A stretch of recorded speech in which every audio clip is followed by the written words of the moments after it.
I'm not sure what one sermon can do and achieve in your life. I'm uncertain as to how a sermon series can make a huge impact on us. What I know is that the church and the future of the church is at stake.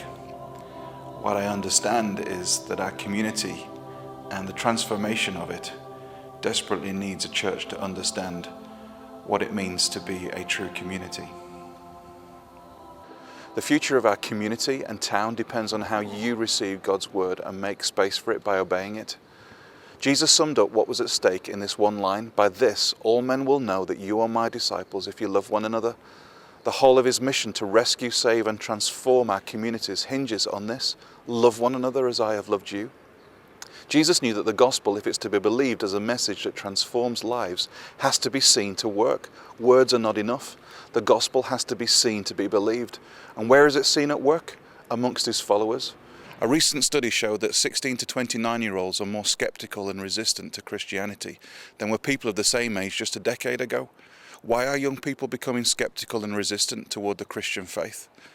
There are plenty of Christian churches, loads of creative programs and events, more Christian resources than the church knows what to do with. So what's the barrier? When young people were asked to identify their impressions of Christianity, one of the common themes was that Christianity was unchristian. Christianity has changed from what it used to be, and Christianity in today's society no longer looks like Jesus. Young people are saying if the message of Jesus is true, then it should have an impact on individual lives and communities who claim to follow him. They're right. Seeing is believing. People want to see the gospel in action among the followers of Christ and not just hear about it. I believe that the greatest missional tool on the planet is a community that knows how to one another. But what does that mean, to one another? There are at least 22 references to some form of one anothering.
The Acts community and the early church created community that was revolutionary, subversive to the status quo, and deeply attractive.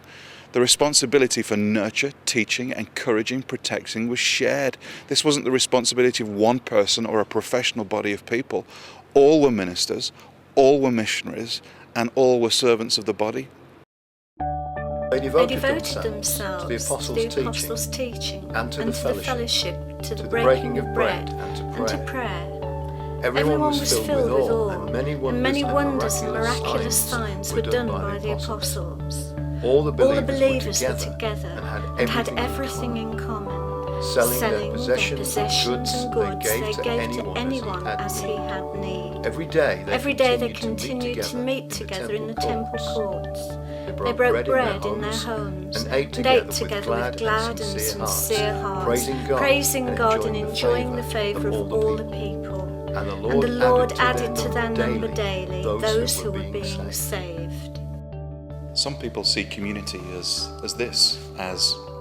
a church gathering, coming together on a Sunday. But community life is so much more than this. Community to God meant so much more than this.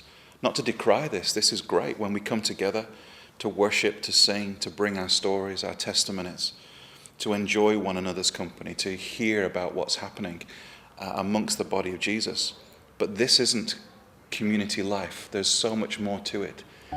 The Bible talks about nurturing one another, loving one another, encouraging one another, bringing the best out of one another, forgiving one another, to show hospitality to one another. The shared life, community life, meant so much more to the heart of God because it was at the heart of God. It's everything he lived for, and everything that Jesus died for was to create a community where we would live in such a way that the world would be drawn to it like a moth to a flame. So I'm going to set out over the next 4 weeks, with the help from others, what we as a core team of leaders have determined in our hearts to fight and contend for: a body that looks and behaves like Jesus, for a biblical understanding of fellowship and community life. I want you to go home and pray and reflect on what we say. I want to know whether you're going to come with us on this journey or not, or whether you're going to fight and contend for what was in the heart of Jesus when he said, "I will build my church." Over the next few weeks, we're going to try and recreate just what Jesus had in mind so that you can experience and taste it for yourself. I think there is a difference between those who attend the church at Junction 10 and those who consider themselves belonging to us.